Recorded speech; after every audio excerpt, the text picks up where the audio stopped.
no seminário, então, com 19. 19 anos. Caramba, é muito novo, velho. É. E é normal ter pessoas com 19 anos no seminário? Cara, Tipo assim, a grande maioria ou é mais no velho? seminário que eu estudei, não, porque ele era um seminário que tinha aulas apenas à noite. Então, assim, existem tipos de seminário que são tipo internato. Você mora lá, você vive lá, você se desprende de tudo e fica lá, tipo, durante um tempo. O meu não, era tipo assim, eu ia na faculdade, seminário lá de Campinas, né, onde a MUD se reúne, e voltava você pra fez casa. aqui? É. Que legal, cara. Mano, olha que louco. Foi aluno do Doideira. Cacau? Fui. Mano, mas olha que louco. Você estudou, aí você Estudei. estudou de educação física, depois Deus te trouxe de volta pro seminário de por volta. causa da multi. É. Que da hora. E na verdade, o meu pai foi diretor do seminário, né? Que legal, cara. Então, a gente tinha bolsa também no seminário, então assim, existiam outras possibilidades, até EAD também, mas ali a gente tinha uma bolsa, eu queria seguir essa vocação, então o meu curso de teologia foi ali.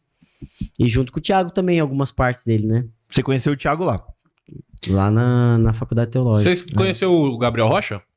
Gabriel Da Batista Central de Rocha. Paulínia?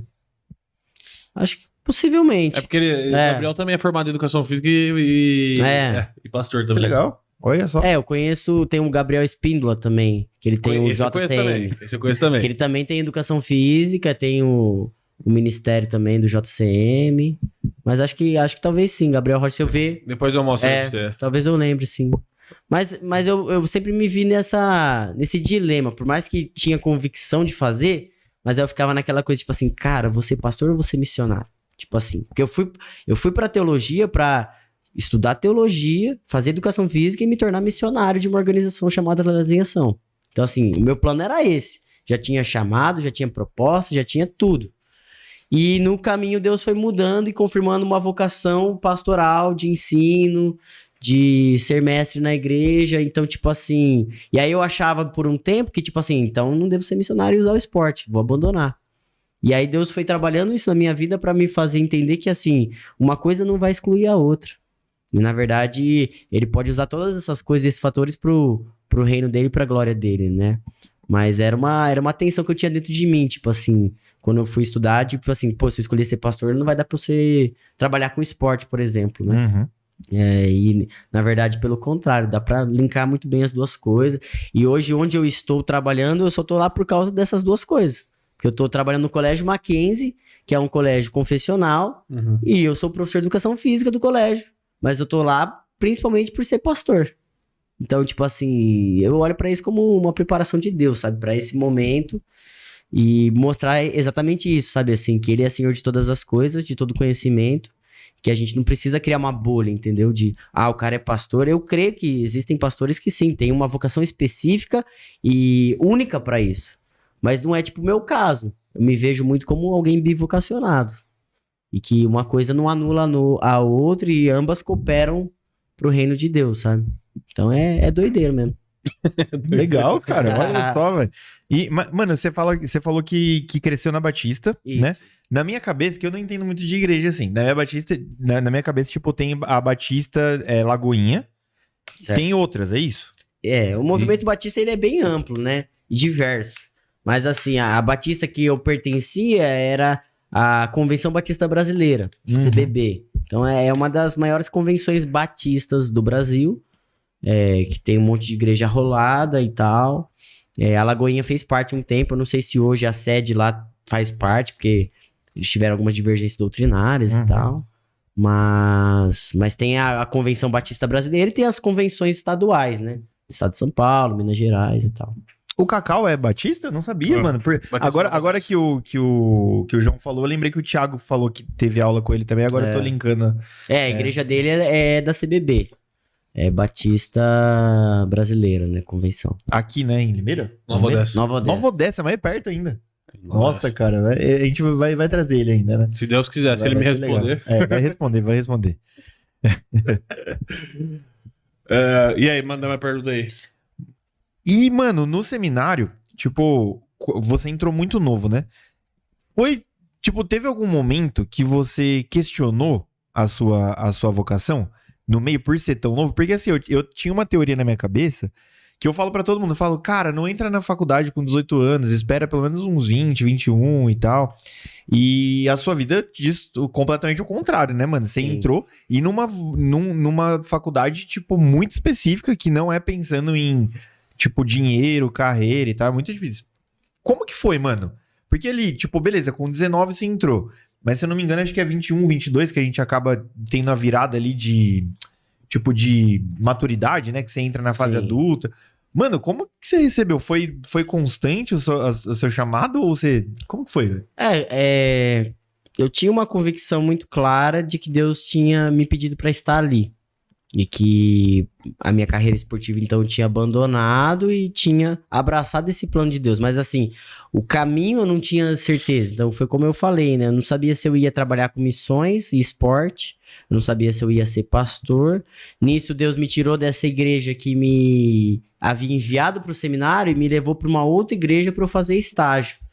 E aí foi o momento de maior crise, porque, tipo assim, eu estava trabalhando lá com um pastor, ele me levou para lá para trabalhar com juventude, eu comecei a mesma coisa, um projeto na igreja com esporte, mais de 50 meninos, futsal e tal, pregando o evangelho nas ruas, trabalhando na igreja, e o pastor deixou a igreja. Então, nesse momento, foi um momento pra mim de virada e de tensão, porque assim, cara, eu vim pra cá, tô aqui há um ano e pouquinho e o pastor deixou a igreja. O que eu vou fazer, né? Porque eu saí da igreja, eu não contei essa parte da história, né? Mas essa igreja que me enviou pro seminário era a igreja que meu pai pastoreava, na qual eu cresci e fiquei lá mais de 20 anos. Não era Batista? Batista. Ah, Batista, tá. Chamava Igreja Batista do Jardim Planalto, em Nova Odessa. Então, meu pai pastoreou essa igreja, eu fiquei nessa igreja, fui enviado por essa igreja mudou de pastor, e de repente eu fui pra uma outra igreja, cara, que não tinha vínculo nenhum. Fui eu e a Lari pra lá, a minha esposa, na época a gente era namorado, pra estagiar, entendeu? Deu um ano, o pastor saiu, e eu fiquei, caramba. Pra piorar, o seminário naquela época também passou por uma transição, na mesma época, que foi em 2017, onde eles buscaram parcerias com uma outra instituição e não deu certo, e aí nisso tava tendo muito problema financeiro, o seminário tava numa crise, e o meu pai, que era o diretor do seminário, foi mandado embora. Então, tipo, eu perdi o pastor da minha igreja e perdi o meu pai, que era o diretor do seminário. Ali, cara, eu fiquei perdido, porque eu falei assim, o que eu vou fazer? Dali, eu pensei das duas uma, vou mudar de seminário. Só que a minha igreja, naquele momento, nem tem condição, porque assim, eu estudava num seminário que era um custo X para a igreja, e o outro que seria uma possibilidade B, seria um internato. Aumentaria muito o custo, porque eu ia ter que morar lá, ia ter alimentação, casa, não sei o que, a igreja não ia ter condição. E pra piorar, na época, eu tava sem emprego também. Então não tinha como eu me custear, ou se fosse internato, eu teria que abandonar o emprego de qualquer jeito. Então assim, esse foi um momento para mim de grande tensão e de questionamento. Não necessariamente da minha vocação, mas dos caminhos e os rumos que as coisas estavam levando. Tipo, parecia que não tava dando nada certo, tudo que eu tinha decidido deu errado, entendeu? Só que aí, como oportunidade, eu permaneci no seminário, e a igreja nesse processo de transição, ela precisava ter gente pregando de domingo. E vinham pastores de fora para a igreja tentar escolher um pastor e tal. E eu era um dos que pregava às vezes de domingo, entendeu? Então, tipo, um domingo por mês eu comecei a pregar na minha igreja, que tava sem pastor. E você tava há quanto tempo no seminário? Tava 1 ano e meio. Olha que oportunidade, né, cara? Então, tipo, beleza, ao mesmo tempo que é ruim, mas ao mesmo tempo é uma... Mas eu tinha 20 anos e, tipo assim, tinha domingos que chegava o pastor A, o pastor B, o pastor C, e tinha dias que era o seminarista João. Uhum. E aí, ali, eu abracei aquilo como uma oportunidade de Deus de, tipo assim, me desenvolver. Sim. E de abraçar aquilo. E ali a igreja local começou a ter um reconhecimento de, tipo assim, cara, você é pastor. Você tem uma voz pastoral, o que você prega faz sentido, você ensina, e a igreja dando aquela resposta, sabe, assim, não só aquele tapinha nas costas, tipo assim, pô, mandando bem, irmão, mas gente falando assim, cara, isso mexeu comigo, isso me transformou nisso, isso... E aí, ali nisso, então, Deus foi tirando essa tensão e me trazendo consolo de que ele estava no controle. Nisso a igreja passou por um processo de sucessão, chegou um outro pastor que desde o primeiro momento afirmou, cara, eu quero que você esteja aqui, quero que você se desenvolva, segue nesse caminho que as coisas vão dar certo. E aí ali foi, sim, pô, beleza, então o seminário teve as transições dele, eu continuei, mas na igreja as coisas deram uma acalmada. Mas foi um momento de dificuldade que, assim, eu conversava muito com a Lari, de tipo assim, cara, tô desanimado, porque assim, eu tava bolado, porque eu gosto muito que, assim, é uma coisa minha, né? Tudo que eu vou fazer, eu quero fazer o melhor. Então, tipo assim, eu tava tentando ser o melhor seminarista que eu podia. E não receber o melhor em troca do seminário, porque o seminário tava zoado, tava saindo professor, tava tendo aula, tipo, tinha aula de segunda e quarta e não tinha os outros dias, tava uma loucura. Eu ficava chateado com isso, de, tipo assim, não ter a melhor oportunidade de estudo, entendeu? Porque eu queria ser o melhor que eu poderia ser, porque pra mim, pô, basquete era isso, era ser o melhor que eu posso ser, me desenvolver, trabalhar e tal, ralar duro.